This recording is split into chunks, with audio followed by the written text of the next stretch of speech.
इस समय की सबसे बड़ी न्यूज भारत और कनाडा को लेकर आ रही है और ये न्यूज अपडेट भी भारत और कनाडा के बीच जो एक खालिस्तानी आतंकवादी हरदीप सिंह निज्जर की हत्या को लेकर कंट्रोवर्सी स्टार्ट हुई है उसी से लिंक्ड है।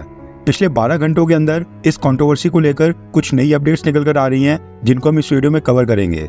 यानी इस वीडियो में काफी सारी अपडेट्स होने वाली हैं, मल्टीपल अपडेट्स होने वाली हैं। इसके साथ ही हम ये भी डिस्कस करेंगे कि नेटिजन्स सोशल मीडिया के ऊपर ये क्यों क्लेम कर रहे हैं कि हरदीप सिंह निज्जर की हत्या के पीछे पैट्रियोटिक और देश प्रेमी सिख शामिल हो सकते हैं जिन्होंने हरदीप सिंह निज्जर की हत्या करके अपने धर्म से पहले देश को रखा है। लेकिन ये सब डिस्कस करने से पहले अगर आपको इन दिनों YouTube के ऊपर हमारी सभी वीडियोस की नोटिफिकेशन नहीं मिल पा रही है तो हमने आपके लिए एक WhatsApp चैनल की शुरुआत की है। इस WhatsApp चैनल के ऊपर हम ना सिर्फ अपनी सभी YouTube वीडियोस की वहाँ पर अपडेट शेयर करते हैं बल्कि भारत के फॉरेन अफेयर्स, हमारी विदेश नीति, डिप्लोमेसी और करंट अफेयर से संबंधित वहाँ पर हम कई सारी इन्फॉर्मेटिव पोस्ट आप लोगों के साथ शेयर करते हैं। इसलिए इस वीडियो के डिस्क्रिप्शन में जाकर लिंक के ऊपर क्लिक करके हमारे WhatsApp चैनल को ज्वाइन कर लें। सबसे पहली अपडेट कनाडा और भारत की आर्मी को लेकर आ रही है। इस समय कनाडा के deputy army chief major general Peter Scott Bharat की विजिट के ऊपर हैं और वो भारत में आकर 13th by annual Indo Pacific army chiefs की कॉन्फ्रेंस को अटेंड कर रहे हैं। अब जब वो ये भारत के अंदर इंडो पैसिफिक के आर्मी चीफ्स की कॉन्फ्रेंस को अटेंड कर रहे थे उस समय उन्होंने एक प्रेस कॉन्फ्रेंस की जिस दौरान मीडिया ने उनसे पूछा कि भारत और कनाडा के बीच जो ये हरदीप सिंह निज्जर की हत्या को लेकर कंट्रोवर्सी स्टार्ट हुई है इसके ऊपर उनका क्या कहना है। इसके जवाब में कनाडा के deputy army chief major general Peter Scott ने कहा कि प्राइम मिनिस्टर जस्टिन ट्रूडो ने जो स्टेटमेंट दी है उसके बारे में उनको पूरी तरह से पता है। कनाडा की गवर्नमेंट के स्टांस से पूरी तरह से अवगत हैं और कनाडा की सरकार ने भारत से रिक्वेस्ट की है कि हरदीप सिंह निज्जर की हत्या को लेकर जो इन्वेस्टिगेशन चल रही है उसमें भारत उनके साथ कोऑपरेट करे। लेकिन उसका इस इंडो पैसिफिक कॉन्फ्रेंस के ऊपर कोई भी इम्पैक्ट नहीं पड़ेगा। हम यहाँ पर भारत के साथ आर्मी टू आर्मी रिलेशंस को बिल्ड करने के लिए आए हैं और जो वो कंट्रोवर्सी है उसको हम अपनी सरकारों के ऊपर ही छोड़ देते हैं, उससे हमारी सरकारें ही डील करेंगी। इसके बाद पीटर स्कॉट ने कहा कि मैं इस चीज के लिए काफी ग्रेटफुल हूँ कि कनाडा को Indo Pacific army chiefs conference में हिस्सा लेने के लिए इनवाइट किया गया, यानी कि उनको भी इनविटेशन भेजा गया। इसके साथ ही उन्होंने कहा कि कनाडा की आर्मी आगे आने वाले समय में भी इंडो पैसिफिक रीजन के अंदर हमारे पार्टनर्स के साथ आर्मीज की ट्रेनिंग और एक्सरसाइजेज में इसी तरह से हिस्सा लेती रहेगी। इसके अलावा दूसरी अपडेट कनाडा में खालिस्तानी आतंकी हरदीप सिंह निज्जर की हत्या को लेकर आ रही है। खबर निकल कर आ रही है कि निज्जर की हत्या में 6 लोग शामिल थे और ये पूरी तरह से कोऑर्डिनेटेड अटैक था। अमेरिका के मीडिया हाउस वॉशिंगटन पोस्ट ने इसको लेकर कुछ बड़ी अपडेट दी है। दरअसल वॉशिंगटन पोस्ट को कनाडा के सरे में हुई निज्जर की हत्या का एक CCTV फुटेज मिला है जो उन्होंने कनाडा की पुलिस को भी सौंप दिया है। इस वीडियो को वॉशिंगटन पोस्ट ने फिलहाल के लिए पब्लिक नहीं किया है लेकिन इसके बारे में पोस्ट करके ये जरूर बताया कि इस वीडियो में क्या होता दिख रहा है। रिपोर्ट के मुताबिक CCTV फुटेज 90 सेकंड का है और इसमें अटैकर्स यानी हरदीप सिंह निज्जर की हत्या करने वाले व्यक्ति सिख गेटअप में आते दिखाई दे रहे हैं। वॉशिंगटन पोस्ट के मुताबिक अटैकर्स ने 2 कारों से निज्जर के पिकअप ट्रक का काफी समय तक पीछा किया था और निज्जर ने जब अपने ट्रक की स्पीड बढ़ाई तो अटैकर्स ने भी तेजी से उसका पीछा किया। उसकी कुछ ही देर में अटैकर्स की सिल्वर कलर की टोयोटा कैमरी कार ट्रक के सामने आ गई, जिसके बाद हरदीप सिंह निज्जर ने अपने ट्रक को रोक दिया था। इसके बाद कार से 2 लोग काली स्वेटशर्ट पहनकर बाहर निकले जिन्होंने हुड से अपना सर भी कवर किया था। उन्होंने निज्जर के ऊपर कई देर तक गोलियां चलाई और फिर कार में बैठकर वहां से फरार हो गए। वॉशिंगटन पोस्ट ने जो व्हाइट कलर की टोयोटा कैमरी की फोटो रिलीज की है वो आपकी स्क्रीन के ऊपर है। रिपोर्ट के मुताबिक अटैकर्स ने लगभग 50 गोलियां चलाई थी, इसमें से निज्जर को 34 गोलियां लगी थी।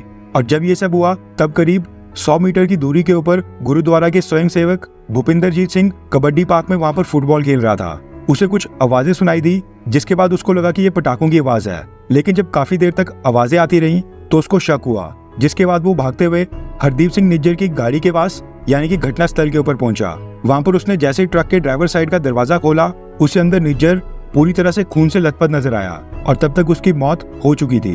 ट्रक के अंदर और आसपास सिर्फ खून और कांच के टुकड़े थे। इसके साथ ही घटना के दूसरे आई विटनेस और गुरुद्वारा समिति के सदस्य मलकीत सिंह ने वॉशिंगटन पोस्ट को बताया कि उसने 2 काली हुडी पहने लोगों को कॉगर क्रीक पार्क की ओर भागते देखा था। उन्होंने पार्क में उनका पीछा किया लेकिन वो उनसे पकड़े नहीं गए। मलकीत सिंह ने बताया कि गोली चलाने वाले दोनों आरोपियों ने छोटी पगड़ी, जिसे पग भी कहा जाता है, वो पहनी हुई थी और अपनी पग को उन्होंने हुड से ढका हुआ था और इसके साथ ही दोनों टाइगर्स के चेहरे के ऊपर काले कलर का मास्क भी लगा था। अब क्योंकि दोनों अटैकर्स के सर के ऊपर पगड़ी थी इसलिए कहा जा रहा है कि दोनों अटैकर्स सिख धर्म के थे। इसलिए सोशल मीडिया और खासकर ट्विटर के ऊपर नेटिजन्स ये क्लेम कर रहे हैं कि या तो ये गैंग वॉर हो सकती है या फिर ये भी पॉसिबल हो सकता है कि ये दोनों सिख भारत की इंटेलिजेंस एजेंसी से लिंक रखते हों और ताकि ऑपरेशन स्मूथली हो जाए इसलिए हरदीप सिंह निज्जर को न्यूट्रलाइज करने का टास्क इन्हीं 2 सिख व्यक्तियों को दिया गया था। इसके साथ ही मलकीत ने यह भी बताया कि दोनों अटैकर्स में से एक 5 फीट के करीब लंबा था और थोड़ा सा मोटा था और उससे काफी मुश्किल से भागा जा रहा था, जबकि दूसरा आरोपी उससे करीब 4-5 इंच लंबा था और तुलना में काफी पतला भी था। और वो दोनों पार्क के बाहर एक पुली की ओर भागे और वहां पर पहले से एक सिल्वर कार उनका वेट कर रही थी। उसी में बैठकर दोनों अटैकर्स वहां से भाग गए। पहले से जो कार वेट कर रही थी उस कार में भी 3 से 4 लोग पहले से मौजूद थे। स्क्रीन के ऊपर आप मैप में इस जगह को देख सकते हैं जहाँ पर निज्जर की हत्या की गई थी। इसके लेफ्ट साइड के ऊपर एक गुरुद्वारा है जहाँ से निज्जर निकला था और डॉटेड लाइन की तरफ अटैकर्स निज्जर की हत्या करने के बाद भागे थे। निज्जर की हत्या के विटनेसेस ने वॉशिंगटन पोस्ट को यह भी बताया कि कंप्लेंट करने के बाद कनेडियन पुलिस को वहां तक पहुंचने में करीब 20 मिनट का समय लगा था। लोगों ने बताया कि पुलिस के पहुंचने में इतना समय लगना थोड़ा चौंकाने वाला है, क्योंकि आमतौर के ऊपर पुलिस उस इलाके में लगातार गश्त करती रहती है। उसके बाद वहां पर पहुंचने के बाद भी काफी देर तक सरे की पुलिस और रॉयल कैनेडियन माउंटेड पुलिस दोनों के बीच आपस में थोड़ी बहसबाजी भी हुई और वो आपस में तय करते रहे कि ये मामले की जो छानबीन होगी वो कौन करेगा, यानी ये किसके ज्यूरिसडिक्शन में आता है। हत्या के करीब 1 महीने के बाद 21 जुलाई को पुलिस अधिकारियों ने वहां पर घटनास्थल के पास लोगों से अटैकर्स की पहचान करने में मदद मांगी थी। इसके साथ ही खालिस्तानी आतंकी हरदीप सिंह निज्जर के बेटे ने वॉशिंगटन पोस्ट को यह भी बताया कि उसके बाप और कम्युनिटी के दूसरे लोगों को पहले से ही अटैक होने की आशंका थी। इसी वजह से निज्जर एक बुलेट प्रूफ कार लेना चाहता था। हालांकि ब्रिटिश कोलंबिया में इसकी परमिशन नहीं है, इसलिए वो बुलेट प्रूफ कार नहीं ले सका।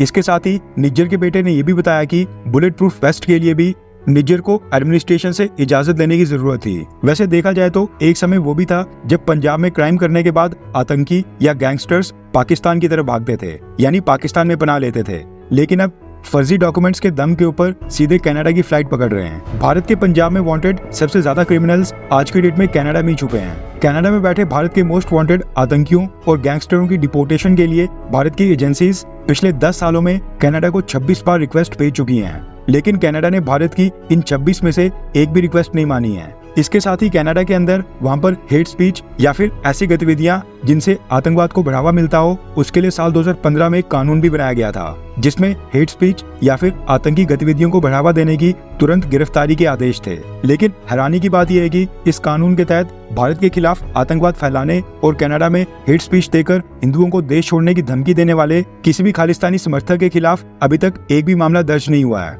और न ही किसी की इस कानून के तहत कोई गिरफ्तारी हुई है। यानी खालिस्तानी समर्थकों को कनाडा के अंदर जस्टिन ट्रूडो के अंडर कानून में पूरी तरह से छूट मिली हुई है। इसके साथ ही इस केस को लेकर एक लास्ट अपडेट ये भी निकल कर आ रही है कि कनाडा की सरकार ने भारत के लिए अपनी ट्रैवल एडवाइजरी एक बार फिर से जारी की है और भारत आने वाले कनाडा के सिटीजन्स को कहा है कि भारत के अंदर कनाडा के खिलाफ काफी प्रोटेस्ट हो रहे हैं और भारत की पब्लिक के बीच कनाडा के टुवर्ड्स काफी नेगेटिव सेंटीमेंट है, जो कि सोशल मीडिया के ऊपर भी दिखाई दे रहे हैं। इसलिए जो भी कैनेडियन नागरिक भारत आ रहा है वो भारत में सतर्क रहे। अगर सारी अपडेट्स अच्छी लगी हो तो इस वीडियो के डिस्क्रिप्शन में जाकर हमारा व्हाट्सएप चैनल जरूर ज्वाइन करें।